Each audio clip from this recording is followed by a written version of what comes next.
You are Locked On Syracuse, your daily podcast on the Syracuse Orange. Part of the Locked On Podcast Network, your team every day. We now know some more information with Kyle McCord and his quest to get a fifth year of eligibility, which would allow him to stay at Syracuse for another year. And my goodness, wouldn't that be amazing for all? Last Friday, Syracuse.com's Chris Carlson reported that Kyle McCord filed a waiver for an additional year of eligibility. He also reported that the NCAA denied the extra year, but that Kyle McCord is now appealing said decision to the NCAA. It is unclear exactly when Kyle McCord filed for the waiver, but we do know fairly recently that he has appealed the decision, which is important to know. Chris Carlson, he also reported that a source told him the case revolves around his time at Ohio State. It's unclear exactly what they're arguing, but it has something to do with what it was at Ohio State. And later on Friday, Chris Carlson, for what it's worth, he tweeted out when Ricky Collins signed with Syracuse that either Syracuse has its next quarterback for this season or its next quarterback waiting in the wings. That implies what I told you guys yesterday, which is that just because Syracuse got Ricky Collins from the transfer portal does not mean they are out on Kyle McCord potentially returning. It's actually the backup plan. The backup plan is now in place, and that is what Chris Carlson said on his Twitter account when Collins committed. So, by the way, everything that I just told you all, public information. I'm actually going to link Chris Carlson's article in the comment section below. All right, so you can go check that out for yourself. It's all right there. About Kyle McCord's time at Ohio State, because it's very important to understand it. I've gone over it chapter and verse multiple times. So if you are a regular listener of the Locked On Syracuse podcast, you probably don't want to hear me repeat myself 1,000 times.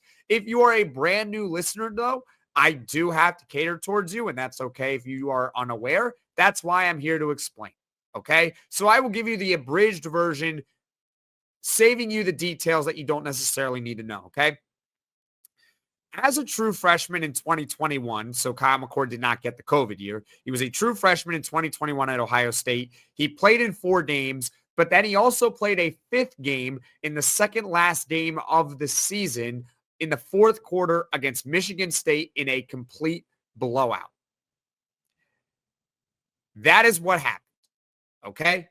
So per NCAA rules, this is very important because you're only allowed to play in 4 or less games in college football in order to be eligible for a redshirt. Kyle McCord, by playing in the 4th quarter of that game, the second last game of the season, burned his redshirt year because that was his 5th game that he played. It should also be noted that he threw 8 passes in that game, but he also had games where he threw only 3 passes. So honestly, it might not even be that specific game, but rather other games that they could be talking about like, hey, I only threw 3 passes in this game, right? But since Kyle McCord has played in 5 games, he is currently uneligible for another year of eligibility. So I guess there are 2 possible ways that Kyle McCord can argue he deserves another year. And later on in the podcast, we're going to go over also prior precedent. We're going to look at Diego Pavia from Vanderbilt, okay? So there's the first one, and it's the one that Chris Carlson reported. McCord could be trying to argue that his true freshman season should be classified as a redshirt. He could be doing that, okay? Because under NCAA rules, a player is allowed to play in 4 full seasons in 5 years. That's what they are allowed to do. 4 full seasons in 5 years, but since Kyle McCord has already played in 4 seasons, he doesn't get the 5th year. You get 4 full years. I guess McCord is trying to say that he's actually only played in 3 full years in 4 seasons. This is big because of NIL. NIL is the reason why this case is even possible, okay? Because if NIL didn't exist, where players can profit off their name, image, and likeness, McCord would have no case here. None. Zero. It's all about the NIL and being able to maximize how much you are worth. Because we're going to get into Diego Pavia from Vanderbilt. That's what the case boiled down to. Maximizing what you're worth. Kyle McCord can simply say, hey, that year shouldn't count. That year cost me money. Give me another year so I can make the NIL back. So that's option one, path to victory. Option two, the NCAA is potentially changing its eligibility rules entirely. They could be introducing the 5-for-5 rule, and this is sourced information. According to Yahoo Sports writer Ross Dellinger, the NCAA is looking into expanding eligibility for everyone. They would allow 5 playing seasons in 5 years. So that means that Kyle McCord could simply say he deserves a 5th year because you're giving it to everyone else. McCord wouldn't even need to argue about his time at Ohio State. But currently, the rule does not exist.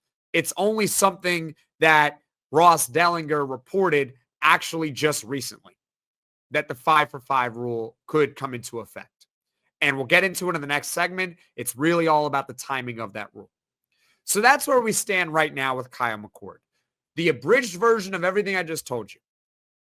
He is appealing the initial denial for a waiver for another year of eligibility. The case, according to Chris Carlson, centers around his time at Ohio State. And I just gave you guys 2 potential arguments that Kyle McCord could have. The first one applying to Ohio State, which is that, hey, his true freshman year really should be a redshirt, so he should get that 5th year for NIL purposes. And the other argument is the 5-for-5 rule. It has nothing to do with Ohio State.